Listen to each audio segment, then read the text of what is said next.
Welcome to the Great Detectives of Old Time Radio. From Boise, Idaho, this is your host, Adam Graham. If you have a comment, email it to me, box13@greatdetectives.net. Follow us on Twitter at Radio Detectives and become one of our friends on Facebook, facebook.com/Radio Detectives. Today's episode is brought to you by the support of our listeners. Thanks so much for your support. I'd like to thank Tracy and James, Deborah, and Thomas. Thank you so much for your support. We're going to bring you a new series, and it's another one of those very obscure programs. John Dunning's Encyclopedia of Old-Time Radio is chock full of information on hundreds of old-time radio programs. It's 850 pages long and does not have a single word on this particular show, The Cases of Mr. Ace. In fact, the only thing I was able to find on Cases of Mr. Ace was doing a search on Google Books, and they have old issues of Billboard magazine. And there were several advertising Cases of Mr. Ace. It was a syndicated show, and they were offering it to radio stations, just like The Adventures of Frank Race, which I just noticed after recording yesterday. We have Race and then Ace. But it's produced by Paragon Radio Productions, a somewhat obscure company. And that is the only reference. The other claim to fame was how Cases of Mr. Ace was actually turned into one of television's first private detective series. And it was changed under the name Cases of Eddie Drake. However, it's the same basic concept. The star of the program is George Raft, who was a great leading man, particularly from the 1930s. And he became really well known for gangster films. And he kind of ran into decline in the early 40s. So at this point, his star is fading a bit. This series was produced in 1947.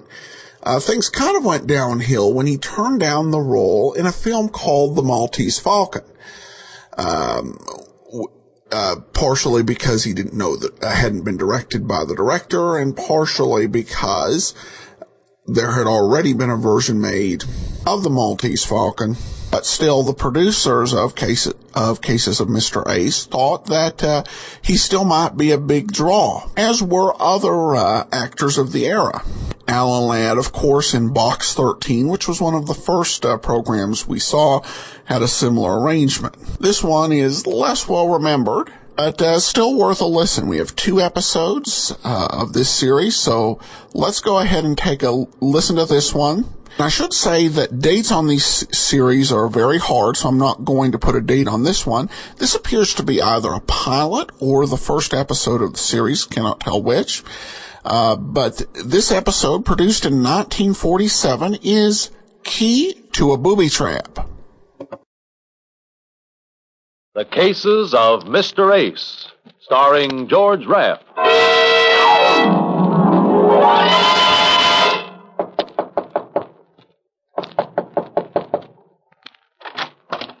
Yes? My name's Eddie Ace. Oh, yes, you're the private detective. Yes.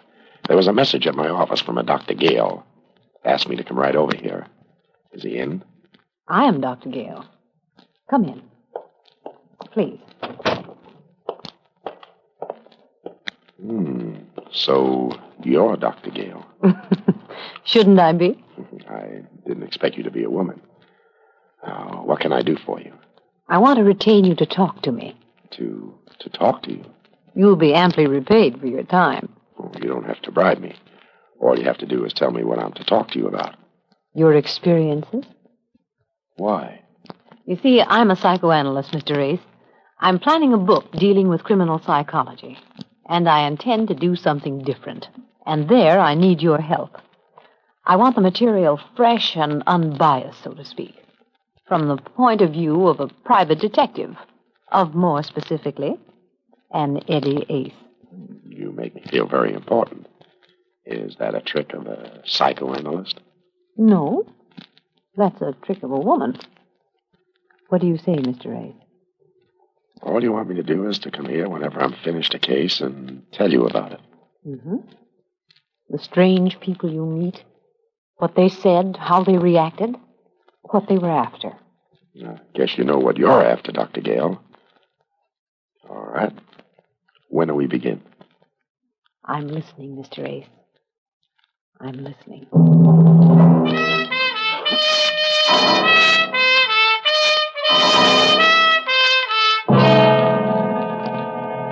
The Cases of Mr. Ace, starring George Raft, and produced and directed by Jason James.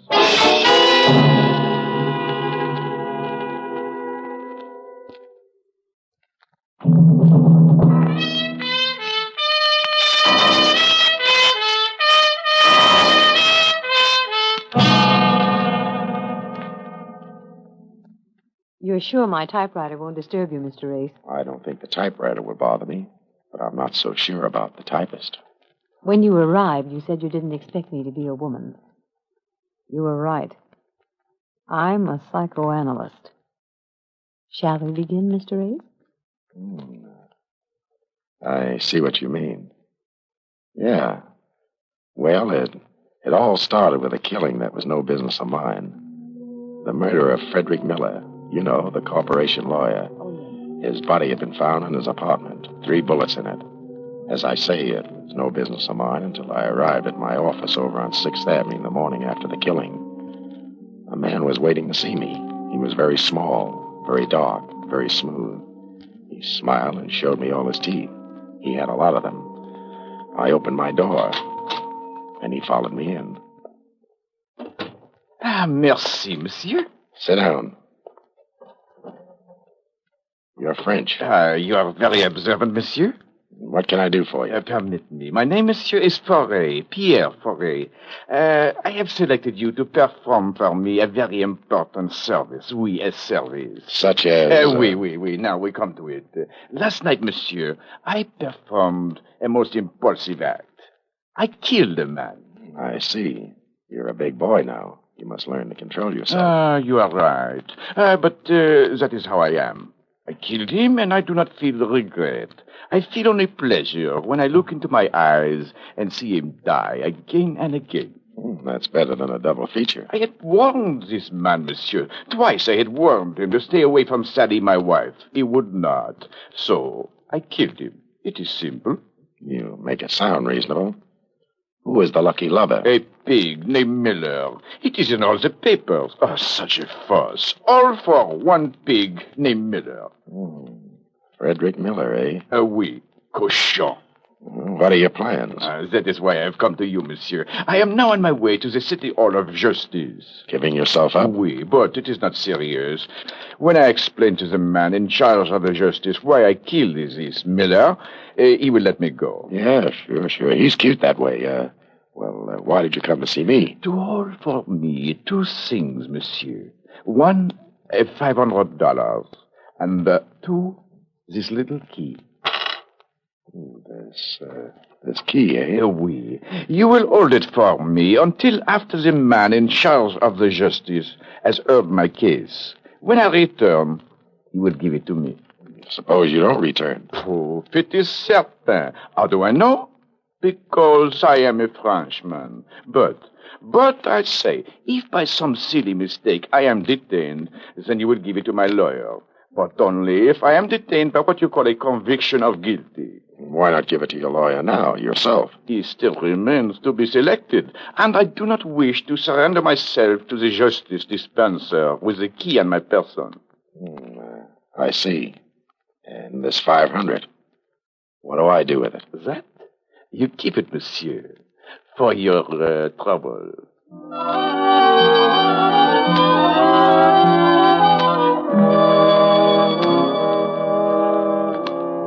Ray left, and I sat fingering the 500 and the key. It was a small brass key, the kind you use on your trunk. No marks on it except the number, 427. I had Foray doped as a nut. Anyway, Foray confessed to the killing of Miller. And the final editions told how Timothy Hogan, the wild Irish criminal lawyer, came forward with an offer to defend the prisoner. The next morning, Hogan came to my office. I had a hunch he would. And as sure as I'm sitting here in your office, Mr. Ace, I'm certain that Pierre Foray did not kill Miller. He confessed. Confessed? Ha! So there you have a darling confession. A Frenchman, a crime of passion, and he gives himself up. No, not Foray. Not after talking to the man. And what's your best guess? Think, man, think. Can't you see it? Maybe I'm looking in the wrong direction. And that you are. Foray is covering up for someone he loves. His wife? Aha, that's the thought, Mr. Ace. That's precisely the thought. And that's why the case attracted me. There's no money in it. But it's sentimental and violent, and I'm Irish. Could be. But if he's covering up for his wife, how are you going to get him to sing? I must. If I can get him to recant a confession from his wife, I could get her an acquittal with a twist of the wrist. Good heavens, man, look at the elements. Self-sacrificing husband, outraged and betrayed wife. She comes forth at the last minute. Why, it's better than Mother McCree. I'll have the jury swimming in their own tears. I like your script. How are you going to get it on the stage? Aha, that is the problem. And there I need your help. I know this much. Yesterday, before he gave himself up, Foray came to you. What did he tell you? Nothing. He gave you something? Nothing. Oh, I don't think you're telling me the gospel truth, Mr. Ace. I'm not. I see. Very well.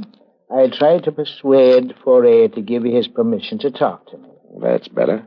But in the meantime, Mr. Ace, you might try to sound out the wife for me. Very, very discreetly, understand? But sound her out. You hiring me? Yes. Will you see what you can do? I'm practically there now.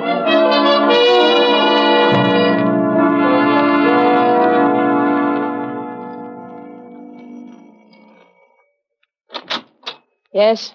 Mrs. Foray? Go away. All day you reporters have been I'm a driving... detective. What do you want? Sit down. Say what you want and get out. Do as I say, or I'll take you downtown. You don't frighten me a bit. I'm ready. I see what you mean. Okay. I'll level with you, Mrs. Foray. I'm not from the police. I'm a private detective. I'm working for your husband's lawyer on the Miller killing. You knew Miller? Yes. Yes, I knew him. What is there to work on? That rat Pierre killed him. I hope he dies in the chair for it. Pierre says you were seeing Miller. That might save him from the chair. Let him prove that. Just let him prove I ever saw Fred Miller outside of his office on business. When did you see Miller last? None of your business. Get out. Sure. But keep this in mind, Mrs. Foray. Your husband confessed to the murder. But maybe you'll be able to give the jury the impression that he's covering up for someone else. Someone maybe like his ever-loving wife. I said, go on, get out. Oh, by the way, did you ever see this key before? No. Now get out of here. And tell that rat Pierre I'll do my best to get a ringside seat for his execution.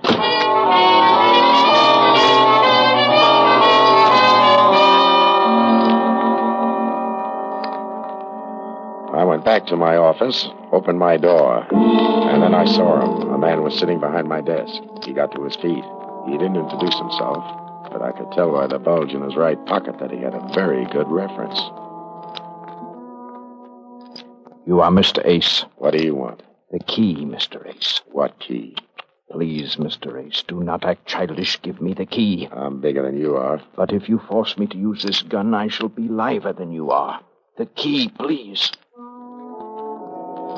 He pointed a stubby little revolver at my head.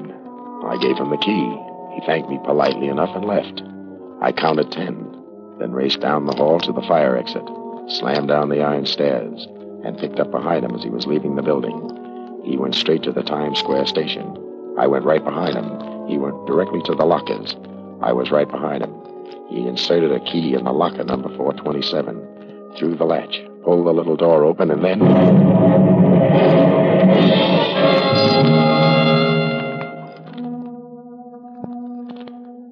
It must have been hours later when I opened my eyes. I was still in the station. Near me and around me were maybe a dozen more. Cops and interns milled around. But bending over me was Detective Lieutenant Walsh. Feeling better, Ace? Yeah, Oh, my head. What happened? Bomb exploded in a locker. Anybody killed? Yeah, the man who opened the booby trap. Blown to bits, and 3 bystanders. You were lucky. You can say that again. All right, I will. You were lucky, and I mean lucky that you didn't open it yourself. I? How could I open it? With the little key you showed Sally Foray. Oh, you certainly get around. Where'd you get that key? From Pierre Foray. Oh, Pierre Foray, eh? That's the name. He came to my office. Gave it me to hold. You can ask him. Well, suppose you ask him, Ace. But you'd better get yourself a good spiritualist. Pierre Foray hanged himself in his cell 2 hours ago.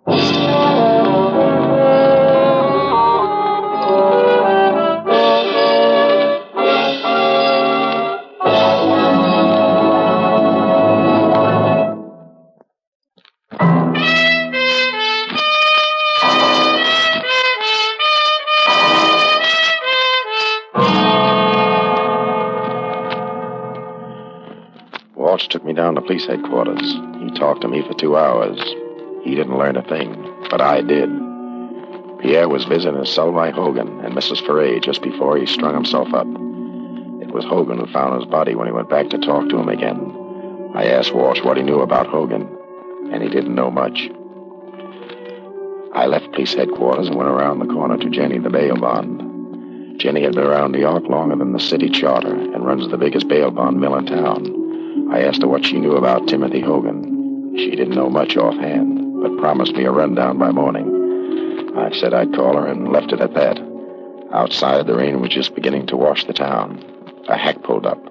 I opened the door, bent to get in when the butt of the gun came down across my skull, and that was that. It was the cold water that brought me out of it. I opened my eyes. A ceiling and a chandelier spun around. I closed them again. Leo, douse him again. Ace. Ace, you hear me? Get up. The man said get up, and the man meant it. The man was big enough to lift me to my feet with one hand. I tried to open my eyes. There were battleships tied to the lashes, but I made it. 2 other mugs flanked me, with Mike in front of me. The rug was wet with blood and water. The water and the rug were theirs. The blood was mine. Somebody must have taken a bad working over. I began to figure it must have been me, but I couldn't remember. In fact, I didn't even know who Ace was when Mike barked the name. You hear me, Ace? Give me a drink of water. Leo, give him a drink.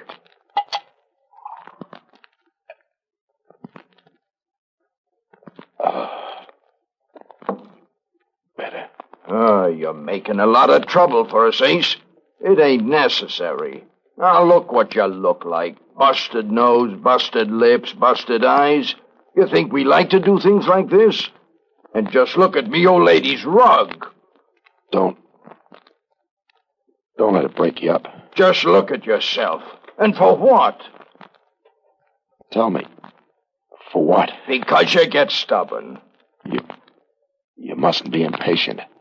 I'm not very bright. What am I stubborn about? All we want to know is where is the envelope Foray gave you? Michael, how much longer will you be? Just a few more minutes, Ma. Oh, well, just look at that rug. I'll have it cleaned. Well, hurry up. The hot cake is getting all burned. All right, Ace, I'm through talking nice. Where's the envelope? Foray didn't give me a... Leo, take it. Oh. Michael, for heaven's sake, be careful of the furniture.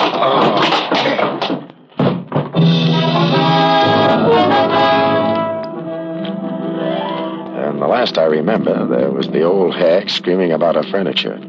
I know I smashed a chair when I went down, and that made me feel pretty good. I felt the water hitting my face again. I got my right eye unstuck.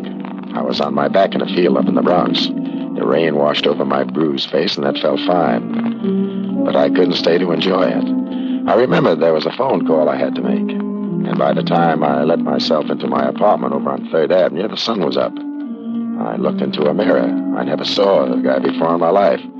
But even if he was a stranger, I had to do something for him. I wrapped some ice in a towel, held it over my face, and then I picked up the phone.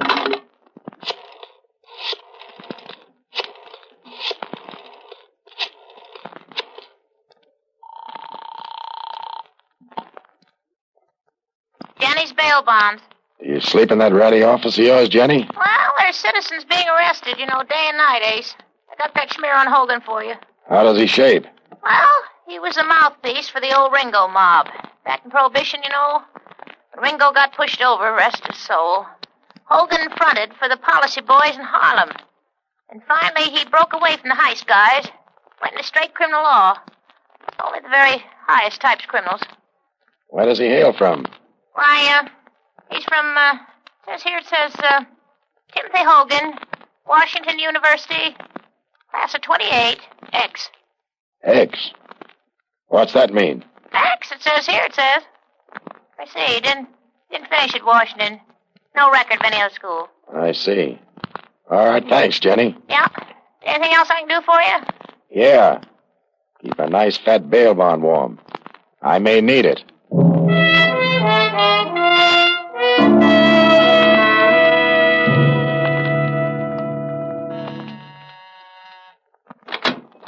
Who is it? What? Oh. Well, don't let the face frighten you, Mrs. Foray. I'm just breaking it in for Boris Karloff. What happened to you? What happened to me shouldn't happen to a private detective. But it did. Sit down. We're going to make with a little talk. Look, I'm in an awful hurry, Mr. Ace. I was just going out. What did you and Hogan tell Pierre in his cell yesterday? Oh, I didn't want to go. That lawyer Hogan, he insisted. Well, I guess I blew my top. I told Pierre I was going to tell the jury the truth. That Freddie Miller begged Pierre to give me a divorce. He wouldn't. Instead, he took money from Fred to keep his mouth shut and not make a scandal. And you figure that's why Pierre strung himself up. So there was no chance for him. That's the one thing I regret. He didn't go to the chair. You must have had quite a burn for this guy Miller. When I love a man, I love him. I love him. You're kind of lost now, eh? I loved him, Eddie. It's going to be awful tough. Freddie, oh, what's the use? I wind up with memories in four walls. The kind of memories you can't forget. Kind of cut your heart out every time you breathe. Come here. What am I going to do, Eddie? How can I forget it? Easy. You call me Eddie. Just try calling me Freddie. All right. I'll try it. I'll try it.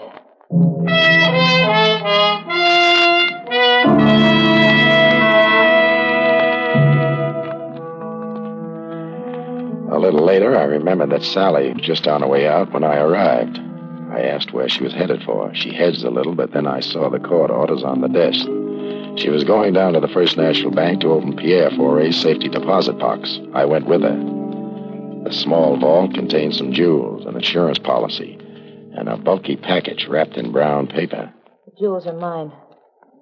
I'll take them with me. Maybe we better see what's in this package. I can't imagine what it could be. Money. $1,000 bills. Must be 50 of them. $50,000? Well, where did he get all that? Not in the private eye business. In this envelope. I think we better open it in the presence of a lawyer. Look, I'm going upstairs to see if anybody's around that looks familiar. Here, take this nickel. Yeah? Call police headquarters. Lieutenant Walsh. Tell him to meet me right now at Timothy Hogan's apartment. This is important for both of us, Angel. So don't trip. I'll wait for you outside.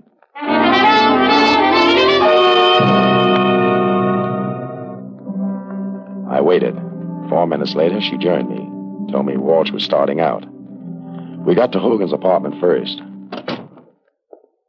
Well, Mr. Ace, Mrs. Foray, sit down, sit down. What happened to your face, Mr. Ace? I ran into an open gun cell in the dark. Oh, really now? Where? I didn't get the address, but it was the home of that mug named Mike you keep on your payroll. I see. What else do you know? Put that heater away, Hogan. Walsh is on his way up. I'll give it to you fast. Frederick Miller, the lawyer you used to needle in court. Dug into your background. Found out you weren't a member of the bar. Never finished law school. Why, you weren't even a shyster. And that's why I killed him. Right. But Foray confessed. That was the deal you made with him. 50 G's if he confessed to the murder of Miller. And you think a man would confess to a murder for any amount of money? You convinced him you'd get him an acquittal. On the unwritten law. But before he agreed, he wanted full protection. This little envelope we got out of his safety deposit box. That's true, Mr. Ace. That's true. I had to give him my signed confession. Just in case anything went wrong. And plenty went wrong. He didn't trust you. You tried to get that confession back. But you'd watch every move he made before he confessed to the police. That's why he came to me. Gave me a key to a booby trap. He figured you'd try to get that key from me. Open the booby trap. And get your head blown off. But you sent one of your mugs instead. You leave nothing for me to say, Ace. Is there anything else you'd like to know before I kill you? Yeah. How did you manage to kill Foray in his cell? That, my friend, that is the trade secret which I cannot divulge. Too bad, Hogan. Bright guy like you. I know that Walsh will feel the same way about it. But he's a city cop. Mr. Ace, you are priceless. But you made just one little mistake. You see, Sally here wasn't in love with Miller. She didn't even know him. Sally was and always has been in love with me. That true, Sally? Here's your nickel, Eddie. I didn't make that call to police headquarters. So little Sally wasn't 3-timing. She was 4-timing. You know, Ace, it's remarkable you've stayed alive as long as you have. Can you give me one good reason why I shouldn't kill you? Can I skip that question and take the $32? Go home, Sally. Yeah, I'm sorry, Eddie. Believe me, I am. Go on home and sharpen your stiletto. Going somewhere, Mrs. Foray? Look out, Walsh. He'll shoot.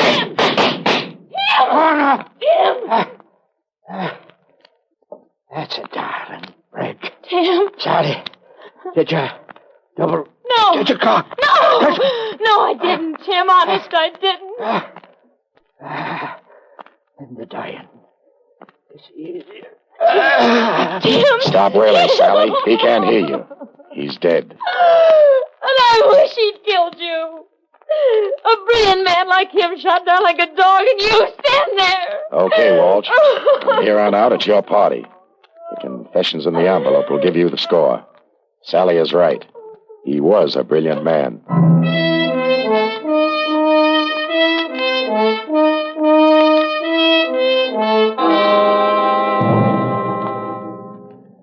And that's how Timothy Hogan died.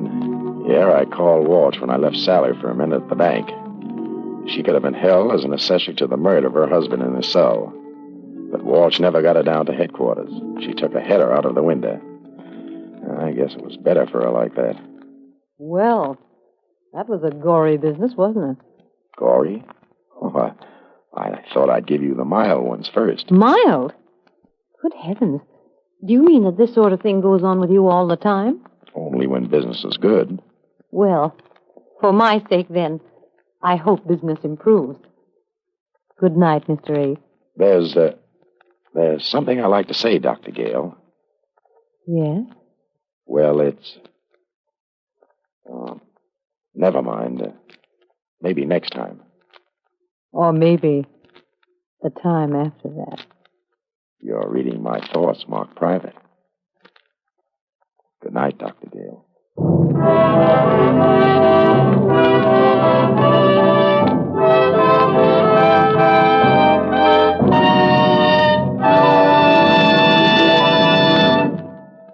George Raft, as Mr. Ace, will be back in a moment with news of next week's case. But now, a word from our sponsor. Thank you. And next week, I have another appointment with Dr. Gale. I'm going to tell her about a murder that shouldn't have happened. Not even to a corpse. And, George, we'll all be waiting to hear that. In the assisting cast tonight, you heard Jeanette Nolan, Kathy Lewis, Theodore Von Eltz, Leo Cleary, and Stanley Farrar. The music was composed and conducted by Sandy Courage. This is Carlton Cadell speaking and inviting you to listen again to George Raft in The Cases of Mr. Ace.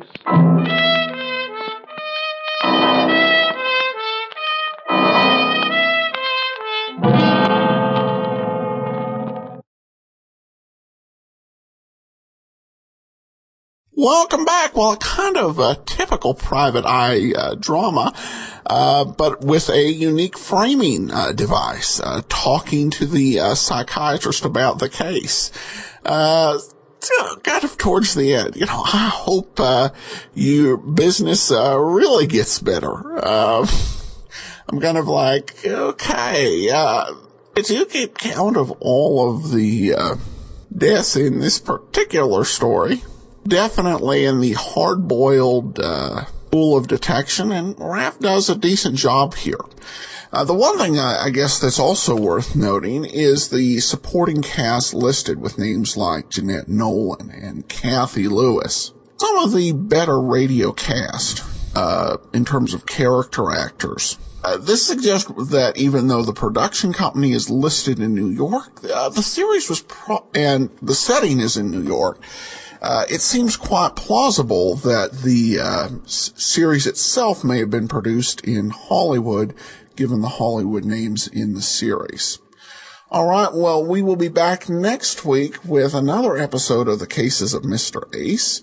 Join us tomorrow for Let George Do It. In the meanwhile, send your comments to box13 at greatdetectives.net. Follow us on Twitter at Radio Detectives and become one of our friends on Facebook, facebook.com/Radio Detectives. From Boise, Idaho, this is your host, Adam Graham, signing off. This episode is sponsored by Cryptid Crate. And now, if you use the promo code SECRETPOD, you won't save 10% on your first order. You will save 20% on your first order. So if you're a paranormal or cryptozoology lover, go to cryptidcrate.com and use the promo code SECRETPOD. And that'll save 20% on your first order. cryptidcrate.com.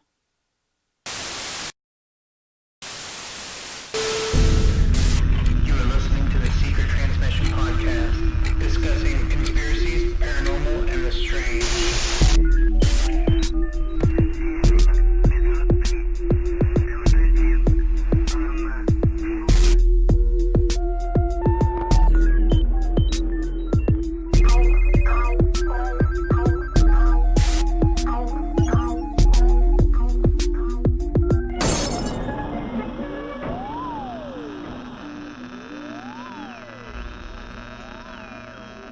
Hello, ladies and gentlemen, and welcome to the show.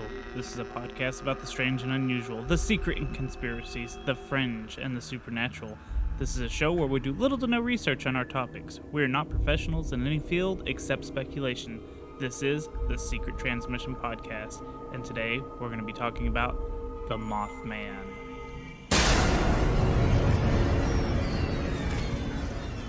I am your host, Toby. And alongside me are my co-hosts. Please introduce yourselves. Tyler. Kristen. Rudy. Usually I point. I just let y'all decide who is going to talk first. Russian roulette. Went ahead and took it. That's because you're a go-getter, Tyler. Oh, yeah. You're stingy. I'm not a go-getter, so. Is that why you were last? Yes. Today our topic is the Mothman. Ugh. Do you know anything about the Mothman, Kristen? A little, not a lot. I think you and Tyler probably know little to nothing about the Mothman. That is correct. I think it happened in, Virginia, maybe? Maybe? Oh, yeah. There we go. I Am I close? You're there. It's in the movie. I watched half the movie. Was that Kevin Costner? Was that a Kevin Costner? Yeah, I believe so. All right. Or Richard Gere when he was still popular? Now I have to look this up while Wait, you actually did you just Mandela me? Maybe. Now I don't know who it was. Yeah, for some reason I was thinking I don't know. I was thinking almost like a Tom Hanks for some reason. I don't know why. It's either Richard Gere or what's his name? Look it up now, because now you're gonna jack with me. Every one of our shows, we have to have one Mandela. Richard Gere. Richard Gere. Thank you. Gere. Okay. Yeah. Oh, how could I forget that?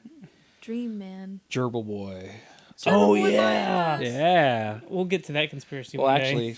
actually, yeah, Gerbil Boy, my ass is actually pretty accurate. Yeah. There's your a mouth. wasn't it? Your dirty Doesn't it mouth. have something to do with the Mothman Prophecy movie or something? I don't know. I don't even know where that story know Where what the we're hell talking does about? Mothman No Prophecy clue. movie and Gerbils Up the Ass come into play? They have one thing in common: Richard Gere. So we are not talking about Richard Gere or the Mothman Prophecies. Pizzagate Richard Gere conspiracy over here. God damn. Hamstergate. Hamstergate. Gerbilgate. Hashtag Hamstergate. Okay, so Evil. what do you know about the Mothman, Kristen? That he's scary? He's scary. Tyler, what do you know about Mothman? Absolutely nothing. Okay. I didn't make it that far in the movie. Did you even see what he looked like in the movie? No. He's I really think the only thing I remember was like supposedly he has somebody wings. driving or something and seeing something, and that's pretty much where I ended the movie. Okay, so he watched 12 seconds. Right. Of it. Yeah. Well, is that the opening? I think so. Something No, like that. in the Mothman movie. So It's been a while since I've seen it. A lot of people. The movie is based on their people who have like trees almost like in their yard or in their backyard, so they are looking outside and they can't sleep, or they think Having they're trouble sleeping, sleeping. but they are awake and they're having trouble sleeping, and they see this Mothman creature out there and pretty much telling them what to do in their lives, like feeding them, like. Is that what they're doing? Well, fuck, that's what I thought. I mean, maybe not. Maybe I misunderstood everything. See, I thought in the movie the legend was that he shows up to warn you well, about that's what like I'm saying, an event. like Yeah. shows them bad things or something. I don't know. He gives you signs that something bad's coming or something good's coming. It's like a creature that almost like protects you in the movie. Right. Well, the first sighting was November 12th, 1966, near Clendenin. Oh, we're already on a start. Oh, man. Cledenin? Clendenin? Clinton. Yeah, Clinton, fuck you. Clinton. That's what's up. I'm going off of you spelling it out Clendenin, loud. well, it was West Virginia. 5 men were in a local cemetery getting a grave ready for burial. They ended up seeing a brown human being lifted off from some trees and flew over their heads. The men didn't think it was a bird, but more like a man with wings. Kenneth Duncan, one of the eyewitnesses, said that they watched the creature for almost a minute. From most sources, this was the first sighting of the Mothman. What I noticed was there was a possible sighting before that. A different source says that in the early 60s, a woman was driving Route 2 near the Ohio River. As she neared the Chief Cornstalk hunting grounds, a large man-shaped figure walked out onto the road. As the woman slowed her car, the figure spread 2 large wings and took off. Ironically, the witness did not report the incident, and her quote was, "Who would believe us anyway?" And then It's the true. song started playing. Jeepers Creepers, where'd you get those You beavers? know, that kinda- Jeepers Creepers, where'd you get Huh. those eyes? I guess that's kind of what he would look like, slightly. I All mean, I'm saying is that's how I experienced the Mothman guy being, and that is not fun for me. I don't care if he's going to show me the whole future. I don't want to look at that man before that happens. so that same source that I got that first sighting from also says the first sighting that received publicity was in 1965. A woman living near the Ohio River says her son told her he saw an angel outside. She didn't think anything of it until a year later. In the summer of 1966, a doctor's wife in the same general area said that she had seen a 6-foot-long thing resembling a giant butterfly. So, a kid saw an angel, someone else saw a giant butterfly. Right. November 14th, a Salem resident, which Salem's about 90 miles from Point Pleasant, like where the main stuff happens. Right.